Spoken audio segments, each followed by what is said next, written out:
the hello, my name is name tags if you'd like. I kind of have a feeling with these folks it's not necessary. Let me go ahead and introduce our panelists. Of course, over here on my far right is James Marster.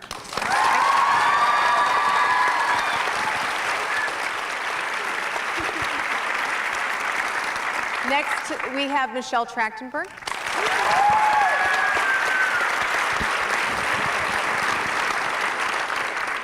Nicholas Brendan.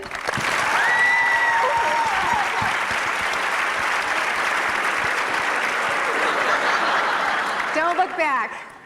I'm sorry, Allison Hannigan.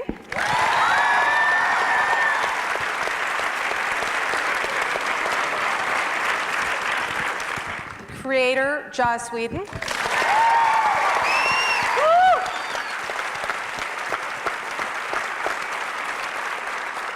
Executive producer, Marty Noxon. And baby. Director of photography, Raymond Stella.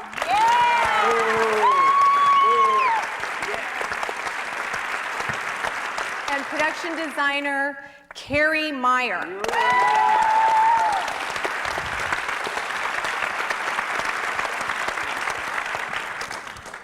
We were chatting before you came out about the musical episode. And so I thought that would be the first thing I would ask you about, Joss. What were the origins of that episode, and how did you know that you had a cast that was up for that? Allie begged me and begged me. She said, when can I sing? Nope. It sort of started in a roundabout way with James, actually, who, when we were making Fool for Love, his episode, he mentioned that it was like being in Rep, doing all these different parts when he was playing Spike in his many guises from the past, and that made me think about that we should start doing some play readings, which we do at my house sometimes with some of the cast. At the first play readings, everybody was so terrified that we got a little drunk, and look what happened. yeah, we suddenly.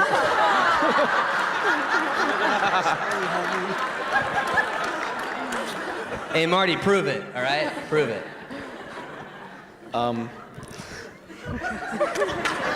Nothing I say could be that interesting.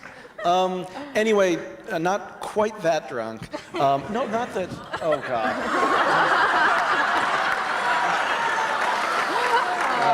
That's coming back to haunt me. That's bad. Comfortable enough to sit around the piano singing. Those of us who never had, and that's when I started to realize how many great singers I had. James suddenly seemed to have his guitar all the time.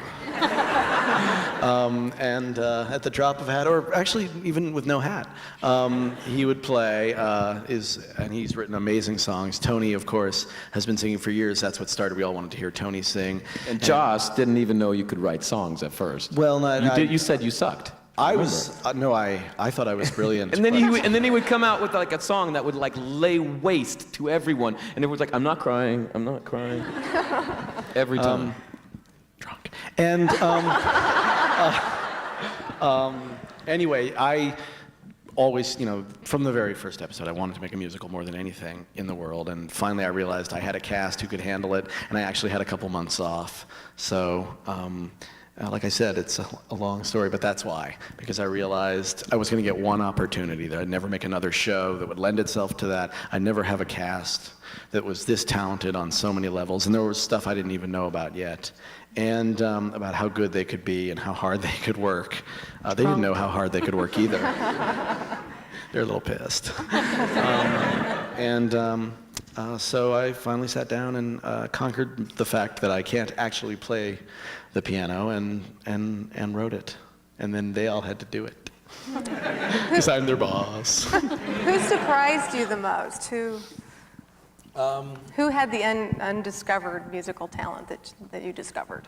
I would have to say the biggest surprise for me was Emma, because Emma had never come to the house, and what a voice, and what a dancer, and Plus, I knew she was funny and all that stuff, but that was really just a shock. She's clearly. Make no mistake, though, we were all terrified. Like from the actor's standpoint, we didn't know we could do that. You know, I mean, we were terrified. No, please, we don't really want to do that. We didn't sign up to be a musical actor in front of 6 million people. Hell. Well, and not to mention that we got a little CD of Joss playing the piano and his wife Kai singing, and she has an incredible voice, and she was singing all the female parts. It's like, well, I can't do it like that. Just get Kai to do it. Yeah, I mean, it's kind of like saying you show up, anybody, whatever your job is, your job the next day is juggling. Okay? You know, That's. Yeah. I said not to give anything for season 7 away. Well, that's the problem for the actors is what are you going to do with this year? Because you keep doing weirder stuff every time. It's gonna be Dullness. We haven't explored it, but I think it's cool. We're going to have to do everything backwards or something. Nicholas, did you enjoy the singing and dancing? Would you like to? Come on, Would you like to man. do some for us? I think Nick has a little number prepared for us. To be honest with you, actually I do have some prepared. All right. There you go. No, in all honesty, changed my life a little bit because I started acting when I was 25, so I didn't do any theater or any musical theater when I was growing up. Was an athlete and then I was a bum for about 4 years, you know? Waiter. Which is a bum. Yeah, okay. And if you're not, that's how people see you. Okay. You're a bum. And so when I went into this musical, I wasn't terrified. I started acting because I went into acting and I didn't know what I was doing and I booked the show. So my thing was when Josh said we're doing a musical, I'm like, all right, cool. I've got nothing to prove. I'm not a singer. I'm not a dancer. Whatever I do is better than what I haven't done. You know? And my wife Tressa, it was funny when we were doing this episode. Just sometimes when you got to wake up at 5 o'clock in the morning, that alarm goes off. It's a hard wake up. You know, it's like Christian, and then you snooze for a while, and all of a sudden you're late for work. You know, so you take a fast shower. That's just you, Nick. But I fixed that. Snoozes for 3 hours. But with this episode, I just bounced out of bed, and it was I love going to the studio and singing. I realized that really I wasn't a singer because I can sing for 2 hours and then my voice went away, which is why we had 2 sessions. And then working on the dancing and then having it all come together, I just had the best time of my life, and it was just a blast. So yeah, I had fun, a lot of fun. Allison? Huh? Would you like to sing? Hey, lady.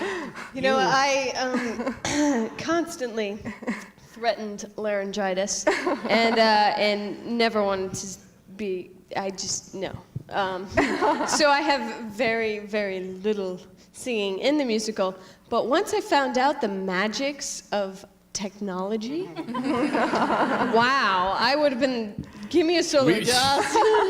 We didn't use any of those things. Right. Oh, yeah, sorry. I would have been a little more confident, I think, but yeah.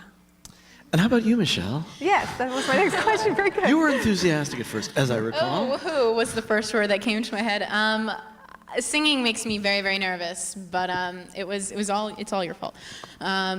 I love dancing, and that was my thing. I requested very little singing and a whole lot of dancing, and you actually choreographed. Joss did the whole thing. He showed me the loops and the jumps and the flips. And he was wearing the same costume, which was kind of odd. It's very odd, but you know, I was worried it wouldn't look good on me. Okay. But it was a lot of fun afterwards. Allison threatened laryngitis, and I actually had it. So I had psychosomatic tonsillitis. I was so petrified. The thing was, everybody had a different reaction when I first told them, and it really did run the gamut from extreme joy to large hatred, and you know, fear in between, and some in between. There was some joyful hatred, and No, just fear. And but because I knew who loved to sing, who was afraid to sing, who had what, I had everybody's range. I knew that Michelle wanted to dance. We broke the story around everybody's particular wants and talents, so that I knew Amber sings a ballad. She's a ballad singer. Same with Tony. James is going to sing some rock and roll because he's James, and he's Spike too. So it worked out pretty well. And once we'd recorded everything, which was a difficult, arduous, and endless process, and dance rehearsals and all the things, all the while shooting the show. So when I stress how hard everybody worked, I'm not kidding. I've never seen anybody, any television crew or cast work that hard ever. Once we got there and into it, everybody just shone. I mean, there is like, you know, every single one of them, because I've watched that thing more times than anybody. Because I'm an incredible narcissist. And it's just extraordinary to me to see, and it was on set every day, everybody just glowing like they lived in a musical. Nobody came to work and said, I'm nervous, I have to dance. They all came to work and said, this is what my life is now. I sing and dance. And It was like bungee jumping. And our crew sang exhilarating. too. They were so Yes. sweet. They'd just hum along. Yeah, well, every day was a In different between song, and by takes. the end, everybody was sick of it and humming it. Jess kept yelling at me because while I was dancing, I was singing the lyrics, and it was just not good because I didn't have to know the lyrics. It was supposed to be magic. No magic. I knew them. Carrie, what were some of the challenges in creating sets that could be used? Pretty much, we almost shot the entire show on existing sets, except for some locations which we had to go find. Those And sets building rock. the big staircase for the tap dancing. A big staircase for the Come on, tap that's a dancing. thing. Yeah, okay. Well, that was the one thing we added to a set, yeah. Now, you mentioned to me back there that you've created, is it 200 sets at least for Buffy since in the 6 years? I mean, that was just a guess, but yeah, I think we've, we average like, I can't even say, at least 200 sets we've built for over 6 years. Is there one that you're particularly proud of? That's your favorite set that you built, created? I guess it probably the mansion, the vampire mansion from second season. That's very cool. Yeah, the second half of second season. Oh, come on. I like the The library. meat packing of the first half of the second. The meat packing, Spike and Drusilla's, yeah. That was, I like the that was a killer set. one that was the church and the library and Adam's Lair and like 14,000. Well, yeah, I mean, Then you used it for the Okay, we built 200 sewer. sets, but we would take like one set and make it Yeah. into 15 different sets. So if you're an avid watcher of the show, you'll notice you'll see one set 15 different times, redressed and repainted and It's just a different rebuilt. filter, and that's where Ray comes in. That's right. Seriously, though, when it comes out on DVD, a lot of people are going to appreciate the sets that you make because they're so detailed. They're really on par with a feature, where a feature has to be believable when it's blown up to this size, which means that it all has to look real when you're walking through it. And a lot of times a TV set doesn't look that real because it doesn't have to. It's so small and so fuzzy. But your stuff, I swear to God, even going down the back alley, everything that's just brand new, it's just so heavily textured. The other thing Props, man. about the infamous musical was that a lot of the things I saw for the first time, partially because it does look different than any episode we've ever done. And this is actually about young Ray here. It's not just all with filters, but I've, to be doing the show, the person who's on set every single minute of every single working day is the DP. And Ray here, in the middle of making a show that already has a very stylized and difficult look, to make the musical, which looks unlike any episode we've done, but still looks like the show. Really, the way it showed off the actors and the sets. Like, I wrote, not just to their talents, but to the sets. I wrote Nikki and Emma's song as a kind of 30s pastiche because of the look of that set being so deco, and sort of also the way her costumes had been the year before. So that's why they got that particular number, and the way it's lit and the way it looks, it makes a huge impression. It's gorgeous. There was the musical episode, which we were talking about, but then later this season, and that was very fun, obviously. But the show took a very kind of a dark turn. Don't you think so? People said That was that. funny. What? Don't look at me like that. This is the first I've heard of this. Explain more. Dark and... Seriously, Marty and Joss, I mean, a lot of people kind of complained. They thought it had taken too dark of a turn. I mean, how do you guys respond to that? Oops.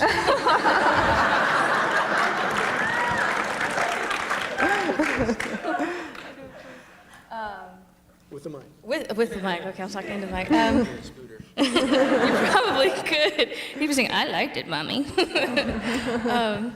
I think it was so much a response to the relationship that Buffy found herself in with Spike really drove, to my mind, so much of the second half of the season, and then, of course, the turn with Willow. And I don't know if we ever stopped to think that these storylines would be going on at the same time. We did have a mission statement, which was like, they get out in the world, and it's really hard. I don't think we understood exactly how disturbing we were going to get, and but that was sort of the idea. It was to get them to a really dark place, and particularly towards the end, Willow's character. But that's partially because there were things we wanted to explore that really were dark, and partially because it's nice to be able to give that to your actors, even though occasionally you can depress them to death. To be able to, I mean, come on, how about Dark Willow? She was so cool. Why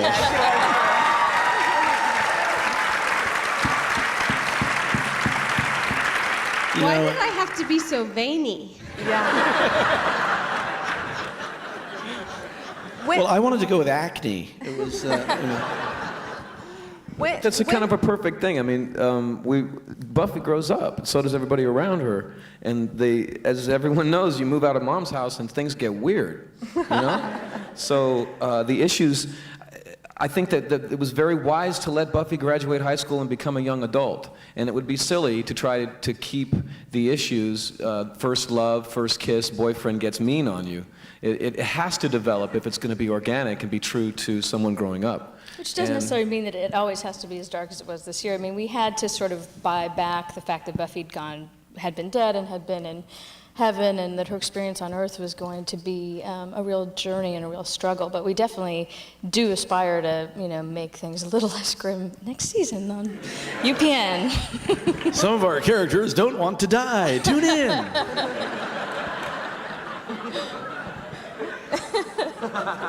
Allison, when did you know that Willow was going to try to destroy the world?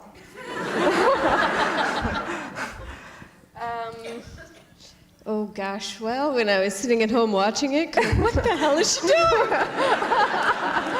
She can't By create the new 9th memories. month, we're just like, I can't see. Okay, what are my lines? Or no. It was. I've got black hair. Why? What happened? I had little just hints, I guess, but. Black hair being one of them. Yeah. And then the contacts My makeup was the main hint. When my makeup call became like an hour earlier, I was like, wait a minute, what is this about? I don't know. I guess I just sort of got the scripts and figured out that, oh dear, it's getting worse. I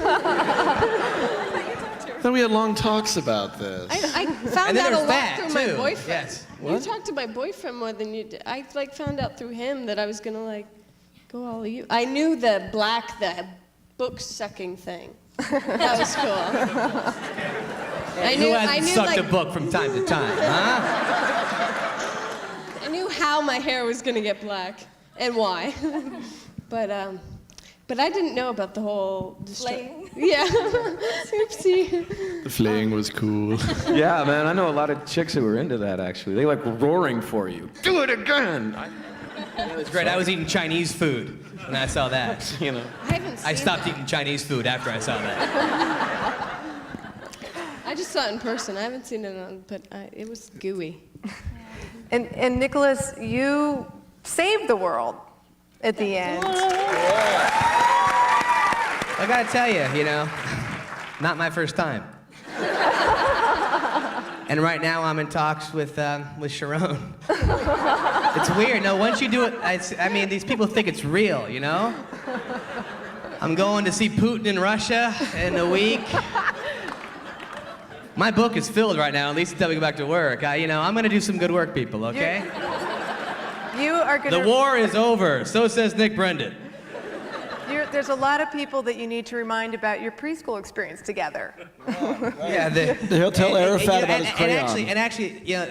And the great part about that whole little, monologue, half monologue, whatever, was the fact, and this is going to be a stroke on Joss Whedon in a very heterosexual way, is that the fact that, because when it was first written, that yellow crayon, the crayon thing wasn't in there. And then I got the second script, and having that crayon thing in there, just talking about, like connecting on all these levels, was just, as an actor, just fantastic, because after I read it, I cried. And if I'm crying reading it for the first time, and then I have time to work with it, when it affects an actor that way, and thank you very much for doing that, when you see it as the character, stop. That's called talent, and that's called texture, and any actor, like anyone who's lucky to have what I have, and I am very lucky to be here right now, and then also to be saying the words and have someone like Joss Whedon in my life, and having lines like that to say, it makes it a lot easier on you, and it was just, if I can, in a nutshell, break down last season, I'm gonna say yellow crayon, because that's what it was, and it was awesome. Meanwhile, I went on the internet and someone was like, you had a yellow crayon? That's how he stopped her? This show sucks! And I was all like, that's true. And your yellow was my blue. I'm a hack, What do you know? I think our writers, Marty and Joss, are really wonderful in that sense. They kind of, like Joss was saying about the musical, he catered it to each one of our individual needs and talents. Our writers are really listening to us. They don't just write out of whatever they come up with, whatever they've dreamt. Well, sometimes. We don't like to talk about those episodes, but it's really amazing. I know I feel very comfortable, and there's just what James was saying about character progression and the darkness and everything. I think it's vital for each character to go through a dark period in their life, because that's what we go through in life. And for a show not to represent that and express that is absolutely ludicrous, because then it's not life. And I think Buffy's goal, it's a metaphor. Yeah. I was such a huge fan of the show before I joined, and I read many of Joss's interviews, and I was really amazed to find out, not amazed to find out, but so interested to find out how the show was structured. It was awesome, and we're all really, really lucky. But the truth is, anything we write for you guys, you can do. and in fact... Yeah, there's that. There's that. But it's got to start somewhere. We're just being modest, really. Yeah, okay, forget it then. They make up their own lines. They don't even care about us. They just make... If we were on another show, we would know what was going to happen season to season pretty much. Someone was going to get their heart broken. Someone was going to kiss somebody. You can turn us into snails, man. We turned Sarah into Buffy's a rat. a rat, Yeah. So, yeah, we're very nice. She was to naughty. At the very end, wasn't Spike trying to get the chip out of his head? No. But you were meant to believe that he was. Okay, all right. This is a thing that I personally have devised called a plot twist.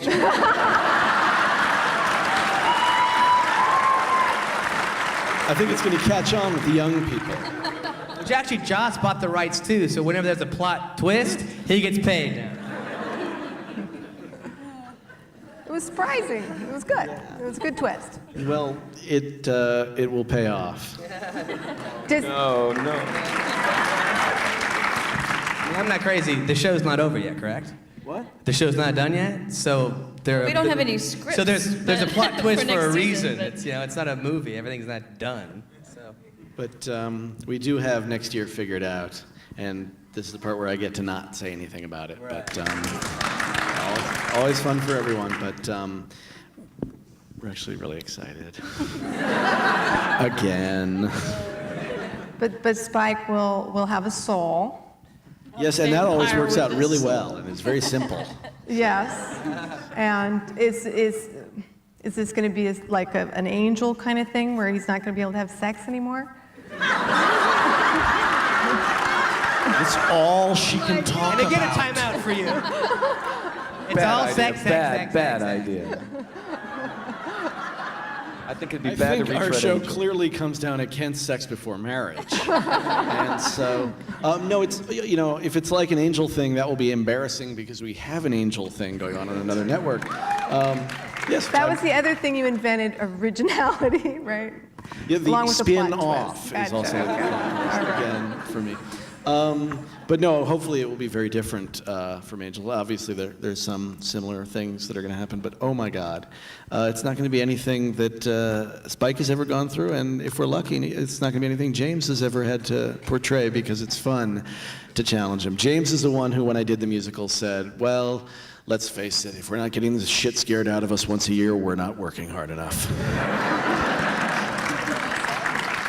How about all that That's sex? the blessing of the show, by the Oh. way. After 5 years, most actors are bored to tears. Yeah. You know, we're terrified. It's a blessing. Okay, but let's talk about the sex. Or let's talk about snails. Which one do you want to talk about? Speaking about being terrified, let's talk about sex. There we go. There's just a lot of sex, and I'm just logistically, how did you guys work that out? I mean, Well, I'll let you guys when a take man this loves one. a woman. Logistically, how did we work it out? Marty should Logistically, take I this. was in a sock, and Sarah was fully clothed again. this is what I want to know. There you go. Did you guys notice that? All of our sexy scenes? Sarah can just like every day sit back and giggle at James and his little sock. Big sock. Damn. It was a naughty year for us, and that was deliberate also. Partially because, yes, they're getting older. Partially because her relationship with Angel was all about romance, and her relationship with Spike was not. And there are two very different, passionate, intense kind of relationships, and we had done the one and wanted to do the other. And as you get older, you can get into relationships that are truly unhealthy.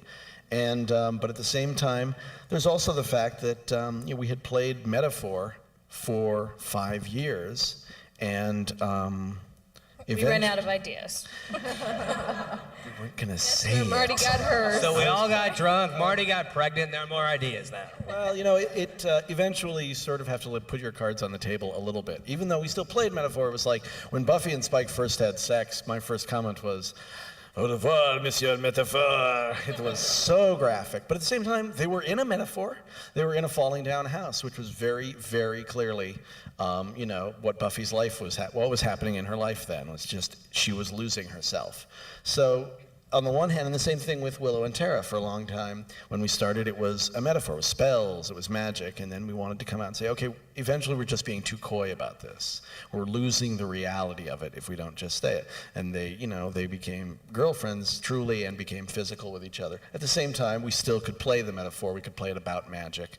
But there is a point at which you sort of, you know, part of the process of doing a show for 6 years and part of the process of growing up means you say goodbye to some of these more essential metaphors. You lose some of them in a period of your life when you're growing up. Life suddenly isn't this great battle. It's this tiny, mundane, very real thing. And so necessity and, I think, trying to be true to the process of growing up is what caused us to become more graphic and more physical and more literal while still trying to tell the metaphorical stories that, you know, the show is based on. Plus, we like porny. Plus, we dig the porny. No, it's just joking. How sophisticated is the audience going to be? I mean, can we redeem Willow? I love it. Can we redeem Willow? Of course we can. We're very good. But it's not going to be easy, and it's going to be really interesting, and it's going to take probably a lot of time, you know? And it's going to be a one great fancy ride. speech. We're not sure. Yeah, but we're not in the days when everybody has to be peachy keen and perfect all the time. You know, by 53 minutes, everything's got to be perfect again. We don't do that anymore, and we don't do that in spades around here. You know. Well, I think it's interesting too because we've gotten a lot of mail this year about sort of people longing for sort of the romanticism of Angel and Buffy and kind of a return to innocence. And this year definitely was about a kind of a loss of innocence. I mean, Buffy really lost a lot when she died and came back, and when her mother died, and her need to go to Spike had so much to do with just making herself feel. And we definitely pushed it in terms of what, it wasn't metaphoric, the sex they were having, but what it was doing to them was sort of metaphoric, I thought. And I think rediscovering innocence as you get older is another thing. So, again, it doesn't always have to be grim, but this year really had a certain kind of loss to it until the very end, when then, I think we did make a very conscious effort to say this is what's been lost, and now she's finding it again through Dawn. What's really cool, though, is we're sitting here talking about all the main characters that have been with us the whole time and what's going on with them. We are not talking about the super monster this year. This is not a show that's devolved into a new cool monster every year. This is a show that's used the monsters as kind of window dressing and metaphor to explore the people. And I think that's why it's sustained and become interesting to the point of being dangerous last year. But yes, that's right. It wasn't too depressing. It was too interesting. Maybe it was a little above everybody's heads. Maybe I'm a great artist. I'll be remembered. I'm spinning, man. Work with me. No, but I agree with you. I just wanted to talk about me. One point, I did. But I also do want to give just a slight shout out to, I think, the extremely underappreciated great evil menace of the evil trio. I think they're the best villains we've ever had. They're so awesome. They just make me laugh all the time. And if everybody ever asks what characters are really drawn from the writers, we'll lie. We'll say anybody. But the fact is, most of the conversations they had on the show, we were having in the room when we were like, oh, we better get back to writing. So what could the villains talk about? So they have a special place for us writers. Speaking of the evil guys, and then Warren dies this horrible, excruciating death at the end. I mean, will there be consequences for Willow for killing a human? No, I don't think we need to address it. Nah. That would seem depressing and weird. We're trying to be light. Hey, I saved the world. I saved the world. Go Carpenter. You'll just see Willow drawing with a yellow crayon. That's it. Willow draws a yellow Dawn crayon and I steals saved the it. world.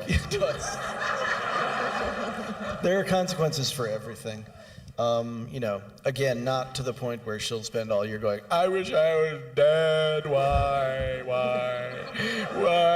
What do you mean they're watching Gilmore what? But yeah, we'll definitely deal with it. It's, we don't let people get away with things unless there's a reason. Tony got away with it last year, the year before rather. That's right. He killed a person. That's right.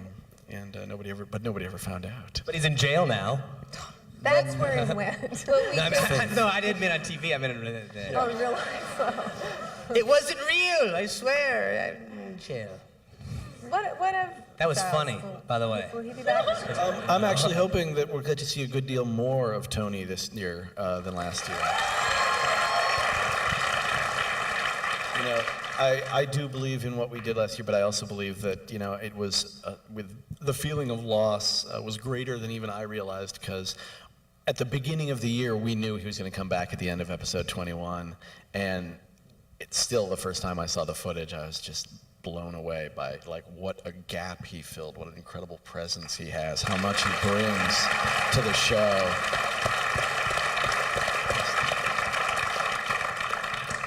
Does he have is there a show on the BBC with? There's actually, he has been doing a show on the BBC, but not the one that we're developing. But we are developing something for that character for the BBC. It's taking a little time. Do you feel sometimes that you're spread too thin, or are you able to juggle all these balls at once? Yes.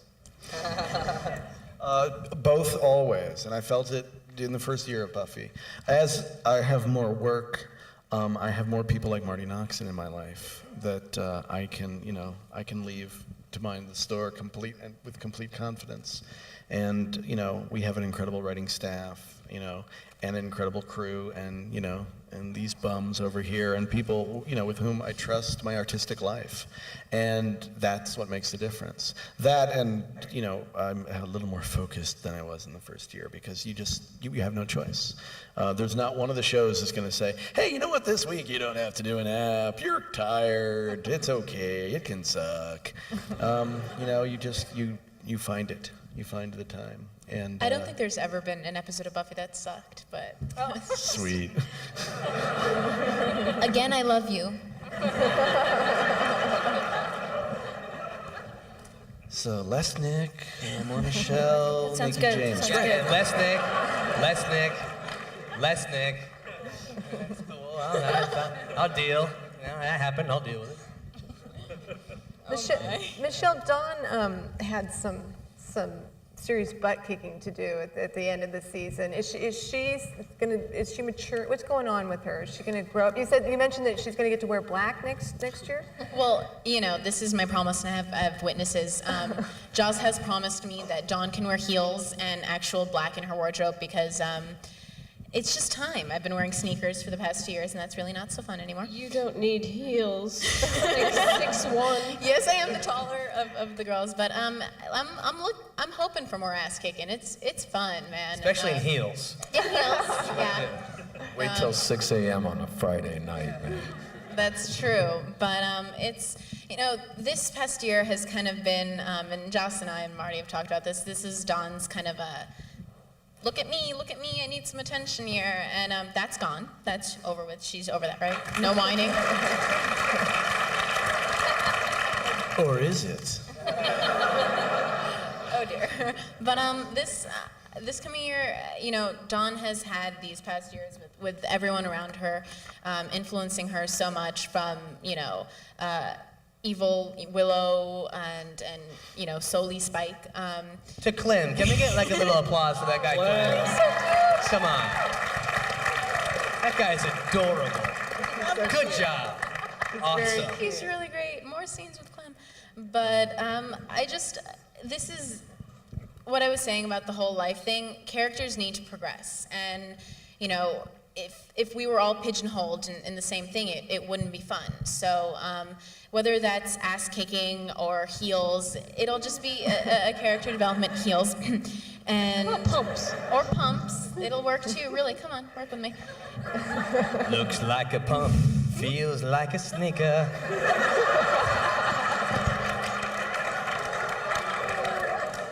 We didn't give him his medication today. We're so sorry. Damn. So that's a Joss question, I guess. Will I do stuff? It's pretty much covered. No, you know, obviously. And to you. To me, what Dawn was going through is very real, but then people were like, well, you know, she has been complaining for an entire season. And, you know, I think she'll move from whining to moping. And I think we'll begin to see some of the sulking that she hasn't really had a chance to do. I will tell you this. Next season, No more kill Dawn emails, because those were not fun. you know, Dawn will get to, you know, grow up like everybody does on the show, and she's at a particularly delicate place, because right now she's the age Buffy was when the show started. So we'll be able to explore a lot more issues in her life and see a lot more colors from her, and including black. Yes, I promised. And we'll get into her life somewhat more as well, because the first episode will begin with the grand reopening of the Sunnydale High School. So we will come full circle. And aren't I Screech, and I'm working with Mr. Belding? You know it. Awesome. No matter what we write for him, Screech. It's weird. Or AC Slater, whichever one you want to do. I'll be there for you. Amber Benson, we haven't really talked about her yet.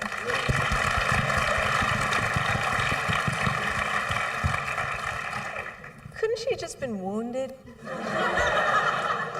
Well, she was, just mortally. Yeah. Oh, we wounded her. We did it. She was wounded in the spine. No, she's dead.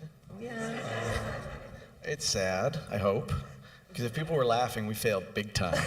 But yeah, I mean, that's obviously been quite a controversial issue, but it was so hard for us, not just because we love that relationship, because we love working with Amber and have for many years, but she knew for a long while what was coming. It was still really hard on everybody to do it, but I think that probably proves that we were right. And also in that, and my wife and I watched that, and it was really amazing for us because I've been watching it for 6 years now, you know, and I get blown away each year. But when she got shot, and Willow got sprayed, and Amber said, "There's something on your shirt." No joke, bro. I mean, like, we were bawling, and not only were you bawling because that person just died, but just the way that it was dealt with was so, oh, you have something on your shirt, and then just Allie did a fantastic job in that scene, and yes, you can applaud. But with the amazing acting in that scene, and just with how it was orchestrated with the writing, blew me away, and I've been doing this thing for a while, you know, and I'm behind the scenes, so that was fantastic, so good job. You know, one of the things, you know, that we had known about this, again, like the Tony thing for, you know, the whole season, and one of the things that it was nice to say, again, this world becoming more literal. You know, when Buffy killed Angel, it was all mystical, and you could buy it back, and it was with a sword and a kiss and a thing. And, you know, and they were fighting a bigger-than-life, well, he was a bigger-than-life villain, but everything was sort of grand and romantic. Our villains this year were such shemps. And the fact that he used a gun was something that we had talked about from the very beginning as part of this literalism that kind of sucks the life out of the metaphor and is so hard on our growing people. And in fact, in the 4th episode, Buffy has the line, you know, guns, these are never useful. And she says it again in episode 15, and we put that in deliberately because we knew we were going to shoot Tara, not just kill her, but shoot her, because we wanted it to be the most mundane and appalling thing that we could think of and not in any way relate to the grand mysticism and intense metaphor of the show. And to make a statement about guns that I think, you know, is always good to be able to make. Yeah, and I think part of the reason why people have responded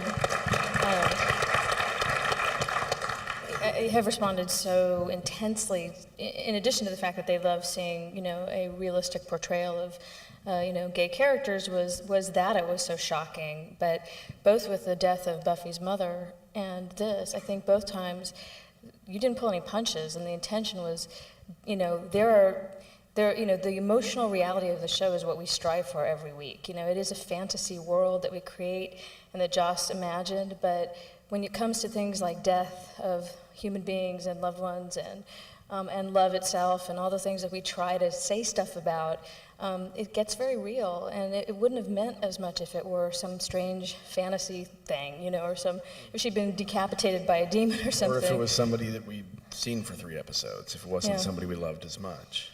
This was so real and so painful. I know for me personally, not only as Dawn, but for myself, because I loved Amber, and you know, we all just. She's not really Still do. dead. I'm so confused. It's the blonde highlights in my hair. But it's just, the thing is. James is very offended by that. Think how dumb he is. Wow, it's highlights. James in trouble. You know. It's natural. What? You look like in sync tonight. Do you like that? I will not bleach my hair in the off season. I just think going to the whole, you know, I was thinking about the Dawn and development thing. Amber's, Tara's death was just so monumental for each of our characters. For Allison, of course, it was the big turn of the season, and you know, the saving the world and the whole thing. I think it was just something as painful as it was. It really had to happen because it kind of made us all look at ourselves and as our characters, and kind of, even though you guys are all adults and everything, we all had to grow up and all had to deal with it, and it almost made us more together but separate because of our whole you know, spins, and it was just one of the most touching and painful moments. It was amazing. That blood was so hard to get on my shirt. I can't even tell you. Ray can tell you. We had to, first of all, there was only 2 shirts. So, like, trying to get the blood to splatter in a way, and then it kept hitting my face, and then, you know, they'd have to go wash the shirt. Poor wardrobe ladies, they were just gonna We went through it die. about 16 times. We did it with like straws, and we spit on, and we threw it, and then we'd be like, okay, Allie, now cry. And the shirt is soaking wet, pretty much, because we didn't have time to like dry it, and it was a nightmare. So I'm so glad that moment came, because at the point that the blood actually hit, and you know, it was just, I didn't even know if I had done anything, because it was just like, was that blood good? Okay, good. Let's move on. I mean, it was just. So those were real tears. Well, that was a cut. But, That look of shock was actually, are we done yet? yeah. 14 God, no takes. more takes, please. It was awful, but great moment. She was very shaken up too by the whole. Giving you the behind the scenes. That's right. It was a nightmare. Right, Ray? It was a tough one that day, I remember, but you really pulled it off. And I remember in the color timing of this episode, when this scene played and the way it was cut, like Nick says and all, I had to cry too. It was unbelievable. Yeah. But Ray digs himself a lot shaving. And I so never it cry. kind of goes back into his personal life. Ray, what are some of the special challenges that you face with Buffy? I mean, because it has this really unique look. I mean, you're flipping around, you pretty much know when you've landed on Buffy. I mean, Well, I think just getting it done in 12 hours a day, because Yeah. this guy, Gareth Davies, who used to be around, he has these. We got rid of him, didn't He has we? these implements of destruction on his wall from the medieval periods, and I'm always afraid he's going to come down with one. But no, it's, Buffy's very, it's a tough show to do. So we just get out there and do it as much as, do it as fast as we can. Read the script, we make some notes, and go from there, and try to mix up the scenes, and through the context of the script, try to get a good look. Joss comes around and gives us his points of view, and tells us what he'd like to see, and we try and make it happen. The thing about, I think the thing that's fun about it is, the thing that makes it so difficult, which is why, I respect these actors more than any I've ever known, because, they have to do everything, at the drop of a hat: comedy, horror, action. The same goes for every aspect of the show. We're constantly asking, Carrie for a space that's small enough and for Ray to light it dark enough that it can be horror, and it's trapped and you're cramped. And then we want a giant kung fu fight in there too. So you have to sort of, we really, mixing the genres works visually and literally in terms of sets and costumes and all of that stuff. And since we're constantly ping-ponging back and forth, the whole point of the show is for you never to know which kind of scene you're in.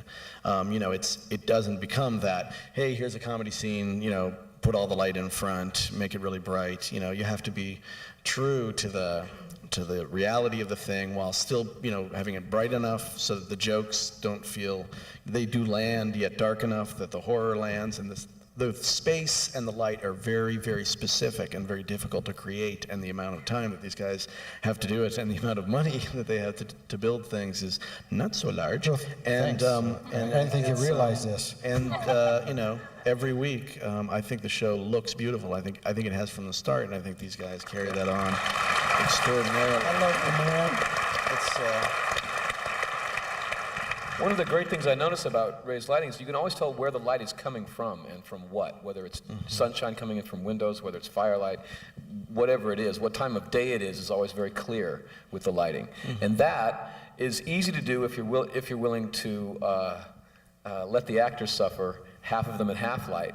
Right? So you can either light the heck out of the set, in which case all the actors are happy because we have a huge amount of light and we all look rested, we look great, or you can light it really interestingly and with the source light coming from a place that you can tell, but the actors don't look quite as good. And Ray balances that really well. Well, we didn't exactly hire trolls.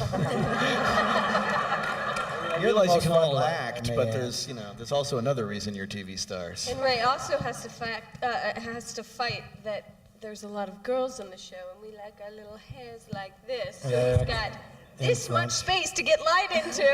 It's like, could you maybe push the hair? What? That's the style. I can't. My contouring. What? The eyeshadow effect. Yeah, you can't handcuff them. They need some room there to act, and they do a great job. And they're all pretty easy to light because they take it very well. And I'm pretty lucky when it comes to that. Nice. But I mean, seriously, you can see that we spend more time than other shows. I mean, the crew calls the show around town. It's called Buffy the Weekend Killer because we don't get. But because we're all straining towards something better, we know that we can if we just put a little extra effort into it. And it doesn't really play so much for the actors who don't have to be there the whole time, but the crew. And also, exactly, yeah, speaking, if we can just, if you guys just applaud, because those guys... 12-hour day is the 5 days a week, 15-hour days. I mean, we have our time, but those guys make it happen.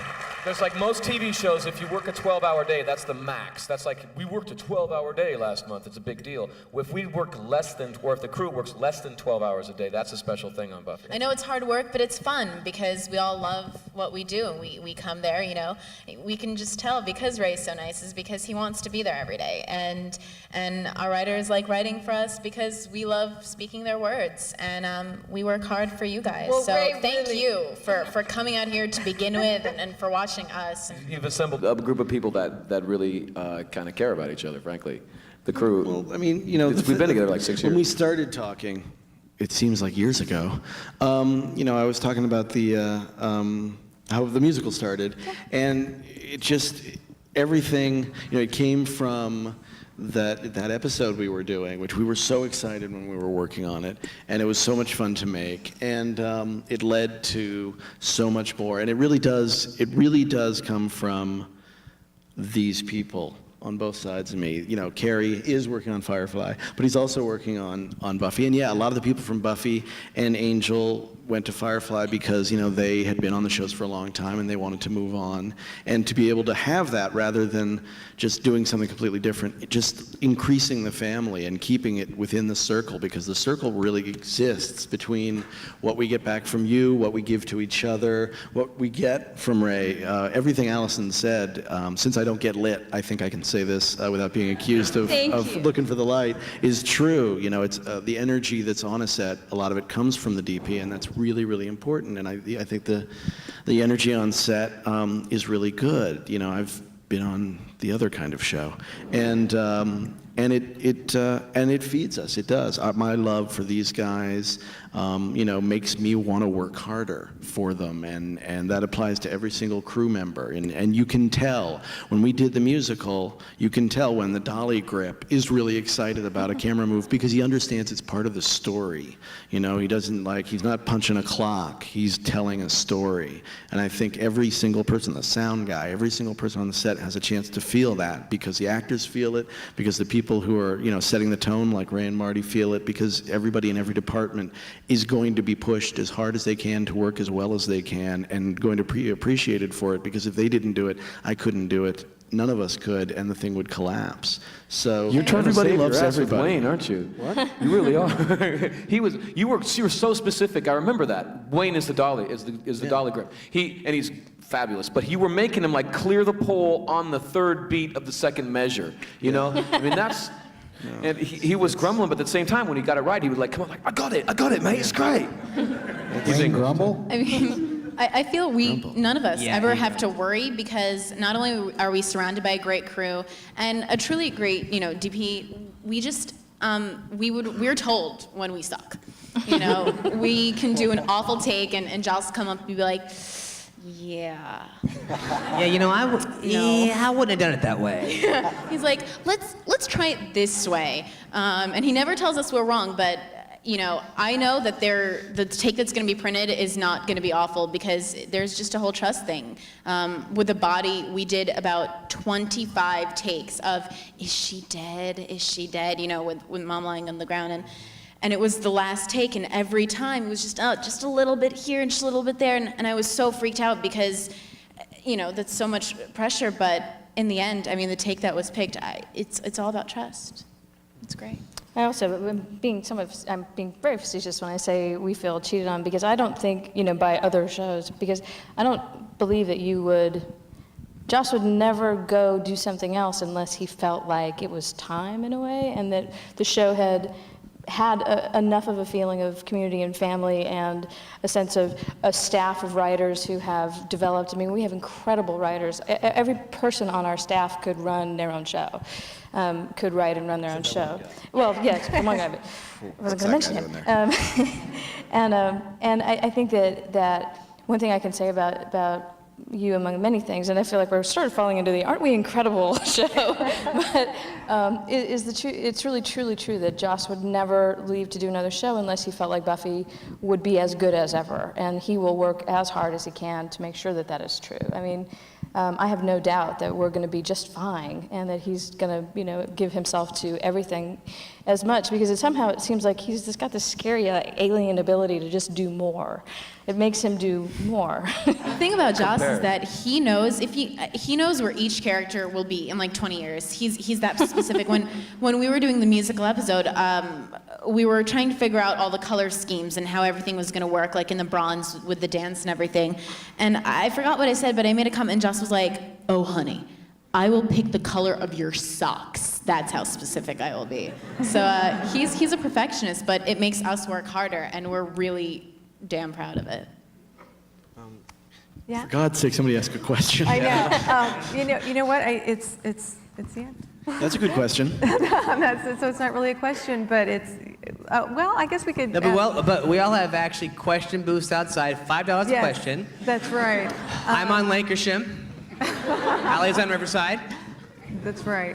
Well, let me just ask you this though. Find her. Is there anything that you can tell us about next season? Is there just like one thing that you can say? I did. Weren't you listening to the whole high school thing? I can tell you this, that It's huge. That's huge. it's a large If I had thing. said that, I'd be dead next season. He's gonna bring the high school back. Oh dear. Don't you just forget I said that. Ray, get the old lady filter. Get the Channing. Is the Double Meat Palace coming back? No. Actually, interestingly enough, the Double Meat Palace is this, in the episode with the most sex and the most controversy we've ever had, the Double Meat Palace was the only thing we ever did that made advertisers pull out. They did not like us making fun of fast food. They felt that was a terrible idea, and wouldn't it be nice if we stopped? So that's the most controversial thing we have ever ended up doing, was the Double Meat Palace. Oh, that's so funny. Sarah is very upset about not getting to wear the hat anymore, but that's a pain she's going to take. She's going to use that pain in her acting. She loved that. What I can say about next year is, the reopening of the high school is. I think she said keels, not heels. I know. Skinwear. Is where we're starting, and it represents a lot of what we're talking about in terms of getting back to the very first mission statement of the show. We've explored the very dark side of power, and although next year will contain much horror and anguish, as it always does, next year is really about the original statement of the show, which is the joy of female power, of having it, using it, sharing it. And Willow dies. And what? You die. All right then, great. Well, thanks everyone for coming. I hope you had as good time as I did. Thank you very much, and thank you guys Thank for you coming guys out. Thank you guys. You're awesome. Thank you.